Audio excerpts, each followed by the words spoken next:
सर्वेपि सुखिनः सन्तु। सर्वे सन्तु निरामया। सर्वे भद्राणि पश्यन्तु।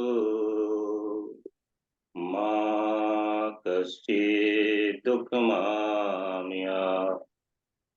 ॐ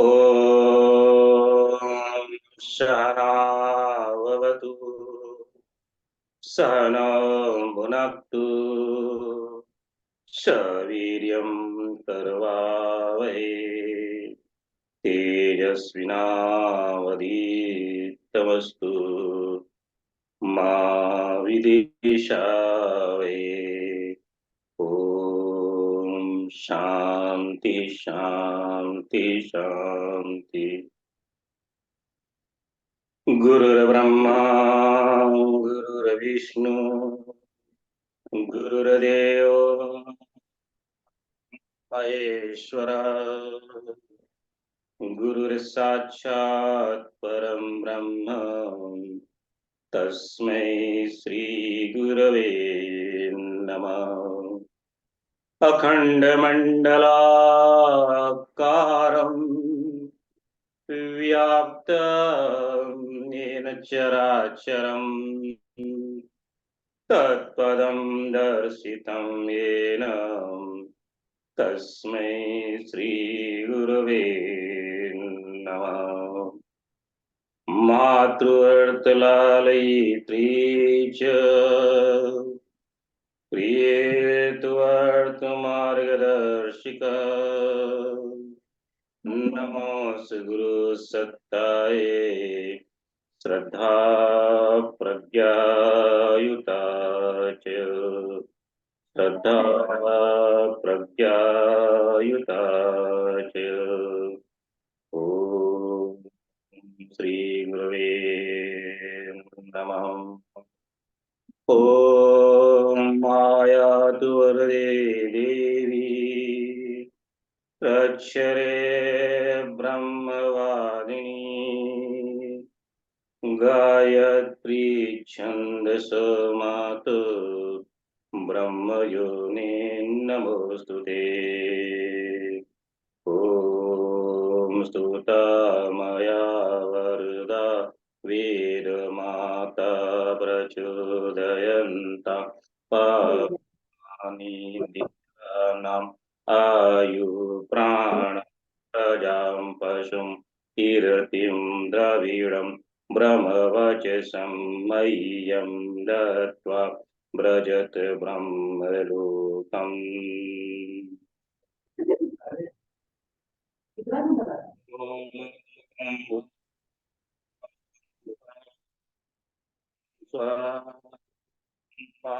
ॐ जनातप सत्यम्। ॐ तस्य विदुर्वरेण्यं भर्गो देवस्य धीमहि धियो यो न प्रचोदयात्। ओम।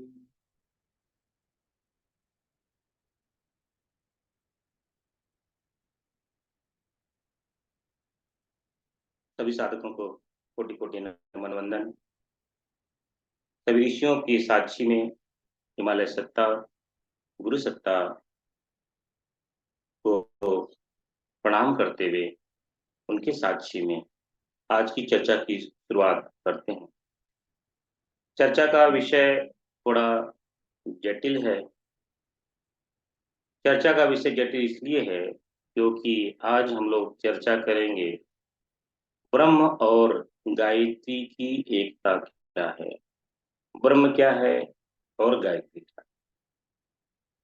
ब्रह्म जो ये शब्द है बड़ा विलक्षण है। ब्रह्म बृहत धातु से बना हुआ है, यानी इससे बड़ा कुछ भी नहीं है। वेद का जो आधार है वह ब्रह्म है। पुराण का जो आधार है वह ब्रह्म है।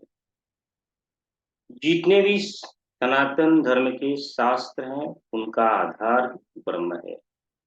उस ब्रह्म को जानने, उसको समझने, उसकी जिज्ञासा के जो गुणधर्म है वह वेदों में ही समाया है।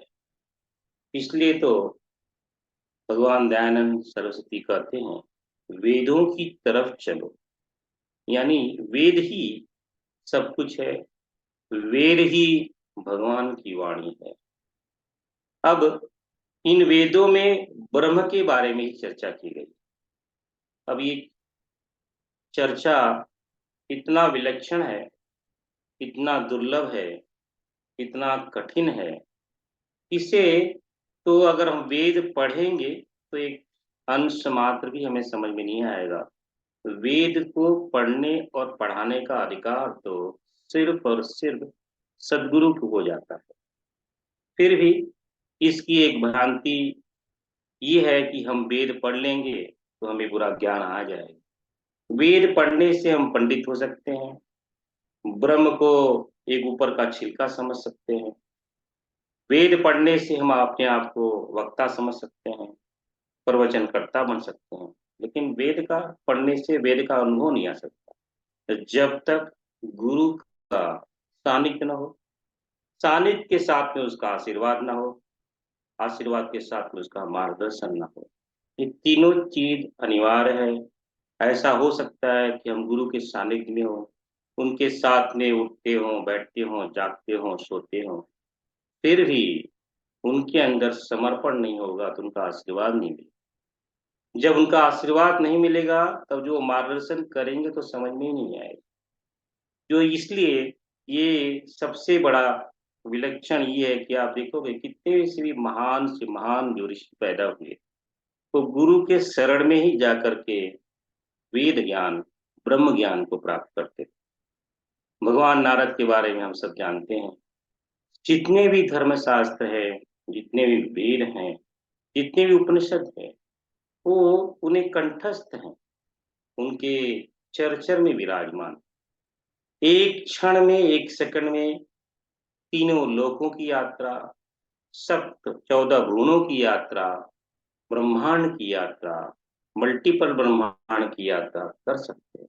फिर भी जब उनकी लालसा खत्म नहीं हुई, उन्हें समझ में आया जब तक मेरे पास कोई गुरु नहीं होगा तब तक ये ब्रह्म ज्ञान का हमें अनुभव नहीं होगा।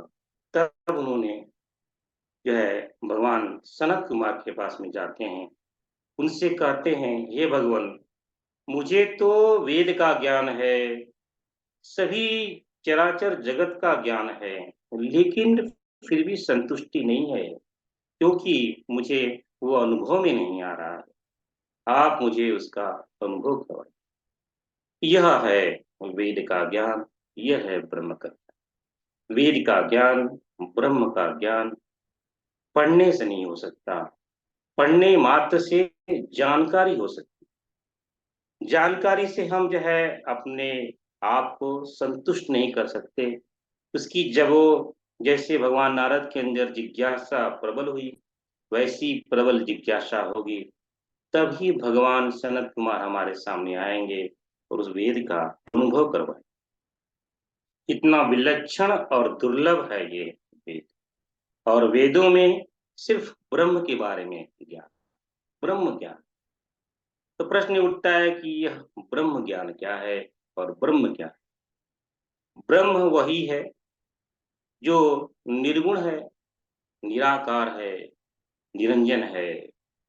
वह सत्य है, आनंद है, ज्ञान है, अनंत है। इसलिए तैत्तरीय उपनिषद में ब्रह्म की परिभाषा करते हुए कहा गया है सत्यम ज्ञानम अनंतम आनंद ब्रह्म। सत्यम ज्ञानम अनंत आनंद ब्रह्म। सत्य क्या है? सत्य यानी न उसके पहले कुछ है, न उसके बाद में कुछ है, न उसके मध्य में है। यानी सत्य यानी एक है, जो सिर्फ एक और एक है वो है सत्य। ज्ञान क्या है? यानी वही ज्ञान है, उसको प्राप्त करना ही ज्ञान की पराकाष्ठा है, उसको जीवन में लाना ही ज्ञान वह है जो एक है। जो ज्ञान है, जो आनंद है, उस ज्ञान की प्राप्ति से जिस संपूर्ण आनंद की प्राप्ति होती है, वो है ब्रह्म। और वो अनंत है, यानी उसका कोई अंत नहीं है। ये भौतिक जगत में स्पेस, टाइम, मैटर, यानी देश, काल और दिशा की महत्ता हो। लेकिन ये जो ब्रह्म है, ये तीन जो पैरामीटर्स हैं, देश, काल और जो द्रव्य है, मैटर से, वह अलग है। अब ये ब्रह्म में ही ये ब्रह्म की परिभाषा ऋषि जो है, वेद बार बार इसको झंकार करता है। यह सुनाता है कि ये ब्रह्म ही हर जगह विराजमान। अब ये प्रश्न उठता है कि जब ब्रह्म ही एक है, उसमें कोई गुणवत्ता नहीं है, निरंजन है, आश्रय है, निष्कलंकित है, निष्काल है, तो कैसे उसके अंदर ये सब कुछ है? तो ये संसार कैसे दिखाई दे? ये संसार कहाँ से आए? हम कहाँ से आए? हम और संसार और इस ब्रह्म का क्या संबंध है? यह प्रश्न बड़ा स्वाभाविक उठता है। तो ऋषि है, ऋषि इसकी चर्चा करते हुए बताते हैं, इस ब्रह्म में तो वो निर्गुण है, निष्कलंक है, निष्क्रिय है, फिर भी उसके अंदर स्वाभाविक यह क्रिया होती, स्वाभाविक से यह झंकार निकलती है, स्फुरना होती, स्फुरना होती है। अब ये प्रश्न ये उठता है कि बुद्धिजीवियों, हमारे से बुद्धिजीवी पूछ लेते हैं कि जब वह निष्क्रिय है, निष्काल है, यानी उसमें कोई कलाएं नहीं है, जब वो निष्क्रिय यानी कोई कार्य नहीं करता है, तो उसके अंदर ये स्फुरना आई कहाँ से? तो ऋषि बताते हुए कहते हैं स्वभाव, यानी जो स्वभाव की परिभाषा करते हुए ऋषि कहते हैं स्व यानी स्वयं, भव यानी भवित भवती, जो स्वयं से ही उत्पन्न हो जाती, वह स्वभाव ही उस ब्रह्म की स्फुरना है, वह ब्रह्म की शक्ति है, वह ब्रह्म की भार्या है, वह ब्रह्म की आर्य शक्ति। तो ये स्वाभाविक है, इस ब्रह्म में यह कोई कला नहीं है। जैसे हम बोलते ना कि भगवान राम में 12 कलाएं थी, भगवान कृष्ण में 16 कलाएं थी, ये ब्रह्म में कोई कला नहीं है। यानी ये अनंत, क्योंकि ये टाइम मैटर स्पेस से भिन्न है। जब इसमें कभी कोई बाउंड्री नहीं है, तो कैसे इसको बोल सकते हैं इसमें इतनी कला है, 100 कला है, 200 कला है, 500 कला है, 1000 कला है। अगर हम ये नंबर दे दिए तो एक बाउंड्री के स्पेस में बन जाता है। तो निष्कला वाला है, बिना कलाओं का। जब उसमें भवती होती है, स्वम स्वयं भवती होती है, तो स्फुरना जागती है, और जो है शक्ति जो है प्रकट हो जाती है। जब शक्ति प्रकट होती है, ये जो कार्य जो हो रहा है वो शक्ति में होता है, ये प्रकटीकरण जो है शक्ति में हो रहा है। उस शक्ति को ऋषियों ने अलग अलग नामों से पुकारा है, उसे अलग अलग नाम दिए हैं। कोई उसे जो है शक्ति कहता है, कोई उसे प्रकृति कहता है, कोई उसे माया कहता है, और कोई उसे आर्य शक्ति गायत्री का गायत्री। तो कहने का तात्पर्य ये है कि ब्रह्म के में पुष्पर्ण जो स्फुरना हुई, स्वभवित यानी स्व से भव हुआ, उसको नाम है आर्य शक्ति गायत्री। अब जो है ये जो प्रपंच जो हुआ, ये प्रपंच जो है गायत्री के अंदर होता है, वो प्रपंच जो है आदि शक्ति के अंदर होता है।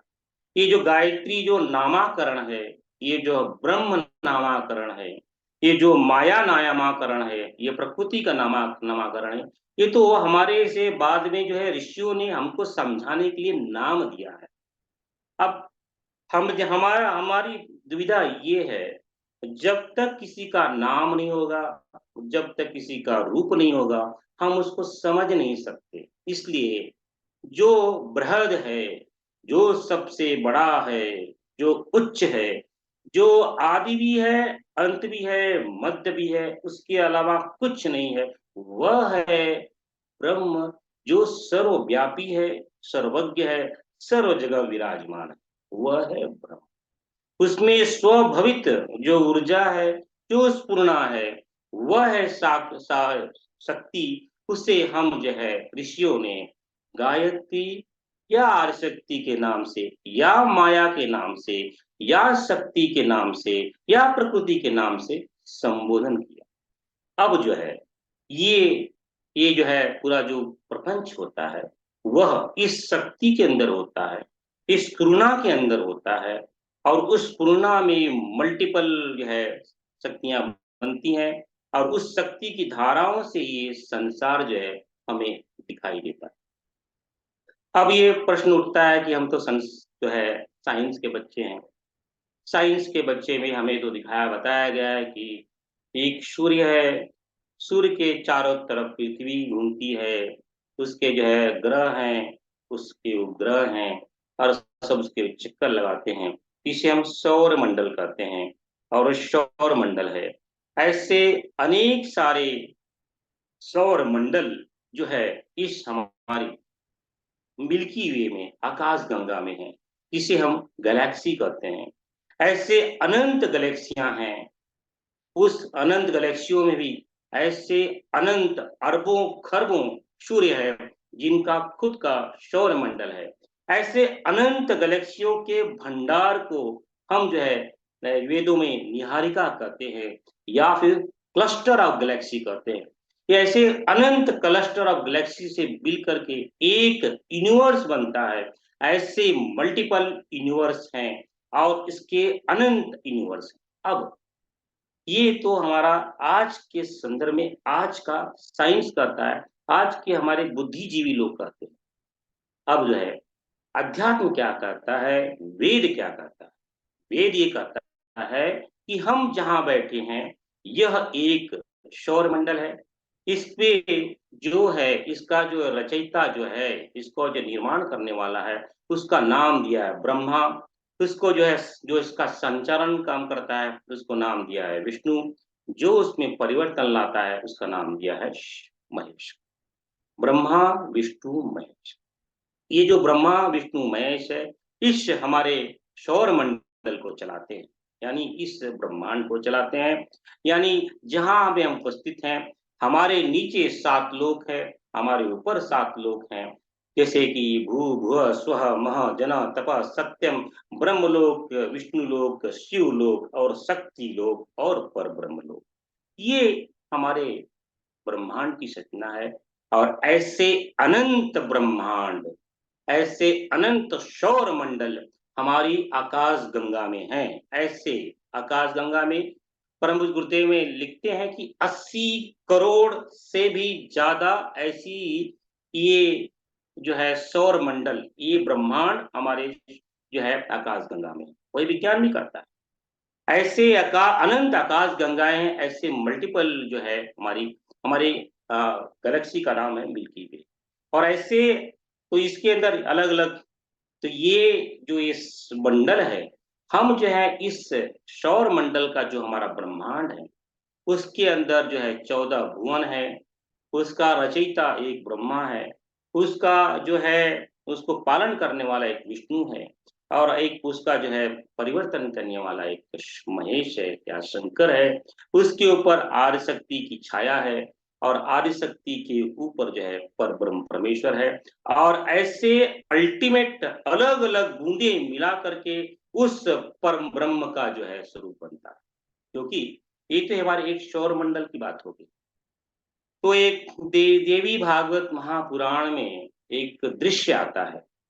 देवी भागवत महापुराण में एक दृश्य आता है। वह ब्रह्मा जी को कुछ समझाते हुए देवी कहती हैं कि चलो तुमको मैं अलग अलग अलग ब्रह्मांडों की यात्रा करवाती हूँ। और जो है ब्रह्मा जी को देवी भागवत महापुराण में आदि शक्ति उनकी यात्रा करवाती है, और उसमें अलग अलग ब्रह्मांडों में ले जाती है, उनको दिखाती है। ब्रह्मा जी ये देखते हैं कि अलग अलग ब्रह्मांडों में अलग अलग ब्रह्मा विष्णु महेश जो है कार्य कर रहे हैं। अब जो है कितना विलक्षण है, कितना दुर्लभ है यह ज्ञान, जो हमारा साइंस अभी तक पहुंच नहीं पाया है, वह ज्ञान जो है वेदों में विस्तृत है। तो कहने का तात्पर्य ये है, तो जो पर ब्रह्म है, परमेश्वर है, उसकी आदिशक्ति है, उसको हम गायत्री के नाम से संबोधन करते हैं। अब जो है ऐसी गायत्री के अंदर में क्षण क्षण जो है, पल पल जो है, अनंत ब्रह्मांड बनते हैं, अनंत ब्रह्मांड बिगड़ते हैं। उसका एक पैरामीटर हम समझ लेते हैं, उसका एक पैरामीटर जो है हमारे ऋषियों ने जो समझाया है उसको हम समझ लेते हैं कि इस सृष्टि में जो हमारी सृष्टि है, उस सृष्टि में जो ब्रह्मा जी का जो दिया है, जो आयु है, 100 वर्ष है। उस 100 वर्ष में जो है 14 भुवन में से ये 14 भुवन का लय हो जाता है, ब्रह्मा में लय तो जो है विलय हो जाता है, लय और विलय हो जाता है। 14 जो भुवन, उस ब्रह्मा जी के एक दिन में जो है हमारे हमारे जो पृथ्वी लोक है, जो हमारा भूलोक है, 100 चतुर्युग हो जाते हैं, हजार चतुर सॉरी 1000 चतुर्युग हो जाते हैं। यानी 1000 बार भगवान राम का और भगवान कृष्ण का अवतरण। कितने दिन में? ब्रह्मा जी के एक दिवस। ऐसे ब्रह्मा जी के कितने दिवस हैं? ऐसे ब्रह्मा जी के 100 दिवस हैं। ऐसे इसका तात्पर्य हो गया, इसका मतलब हो गया कि 100,000 भगवान राम और भगवान कृष्ण जब यहाँ पैदा होते हैं और अवतरण होकर के लुप्त होते हैं, तब जो है ब्रह्मा जी का 100 दिवस पूरा होता है। जब ब्रह्मा जी का 100 दिवस पूरा हो जाता है, तो जो है भगवान विष्णु में लीन हो जाते हैं, भगवान विष्णु महेश में लीन हो जाते हैं, और भगवान महेश जो है वो आर्य शक्ति में लीन जाते हैं, जो आर्य शक्ति की एक धारा है। ऐसे अनंत ब्रह्मांड है, ऐसे सभी ब्रह्मांड जो है अपनी आर्य शक्ति में लीन होकर के चले जाते हैं। तो ये आदि शक्ति जो है, ये कोई छोटी मोटी वस्तु नहीं है। वो तो क्या है कि हमारे जो वरिष्ठ विरासत में हमारा जो पिता है इतना समर्थवान है, उस समर्थवान पिता के कारण हम उसके उसके जो है वंश में पैदा हो गए, इसलिए गायत्री हमें धरोहर से मिल गई। गायत्री हमें इसलिए लगता है इसकी कोई कीमत नहीं है, वो लगता है कि चलते फिरते गायत्री मंत्र कर लेते हैं, यहाँ कर लेते हैं, ये अनुष्ठान कर लेते हैं। कितना विडंबना है, इतना दुर्लभ है ये हर एक को नहीं मिलता।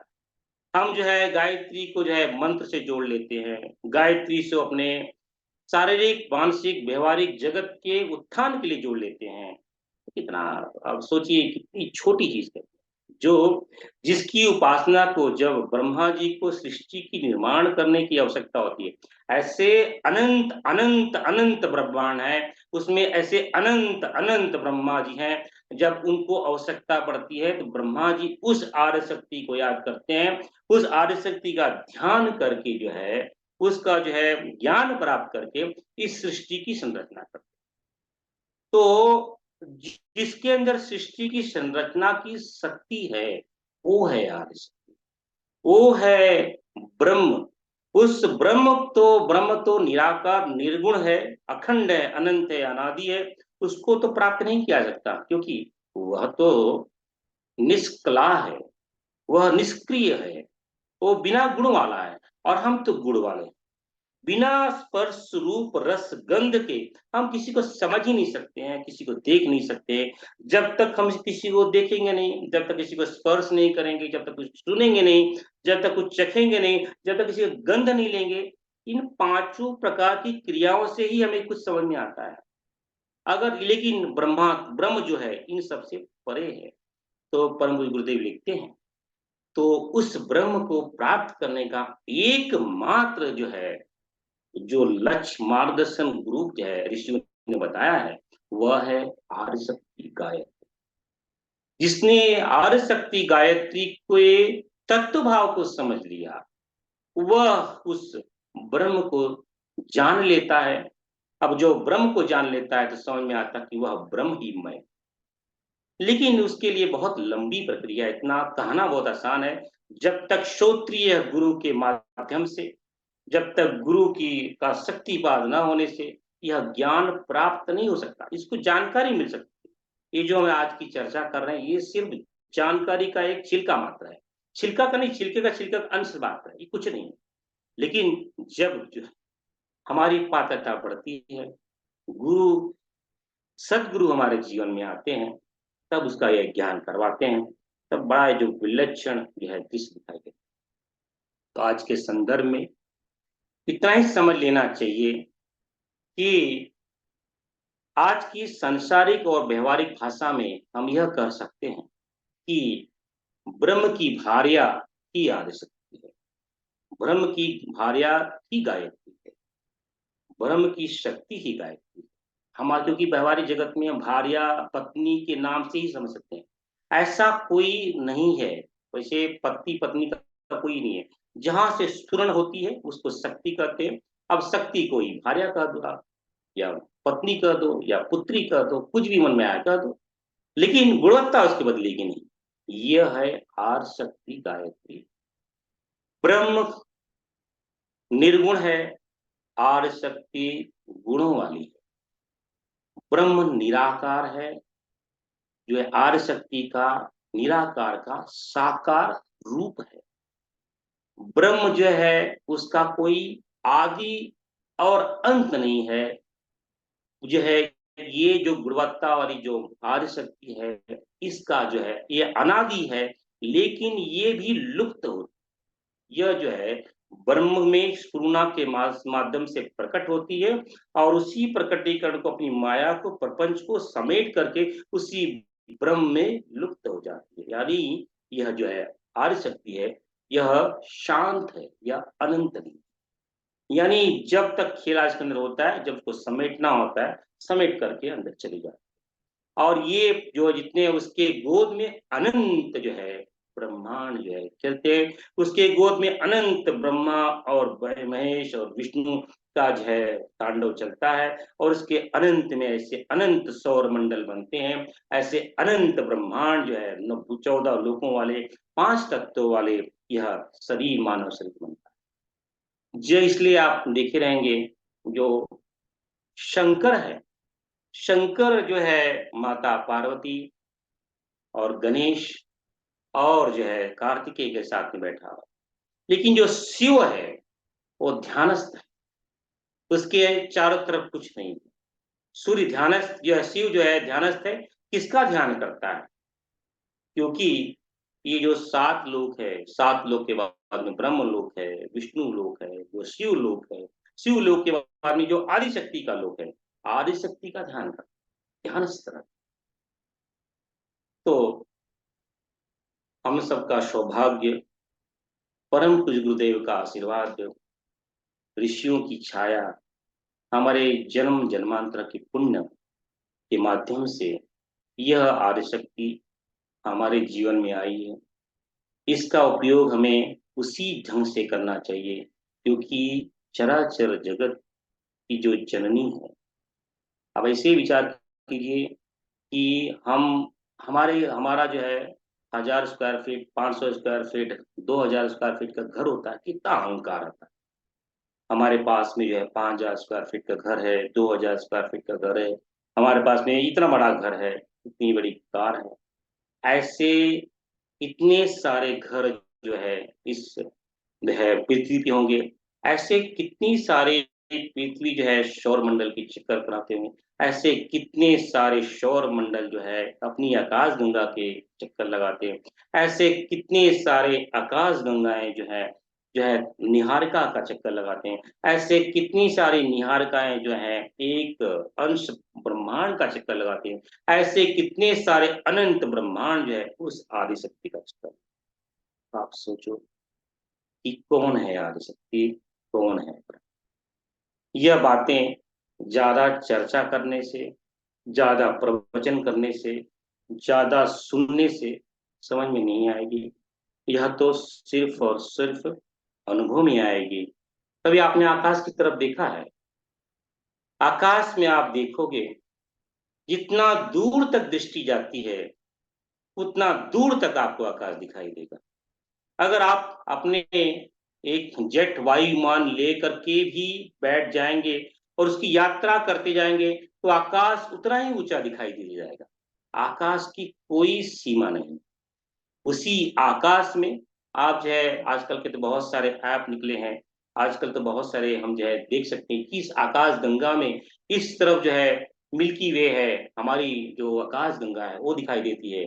उससे थोड़ी दूर आप जो है उत्तर की तरफ में एक आप जो है ऐप डाउनलोड करके देख सकते हैं, स्काई, और जो है स्काई समथिंग नाम है।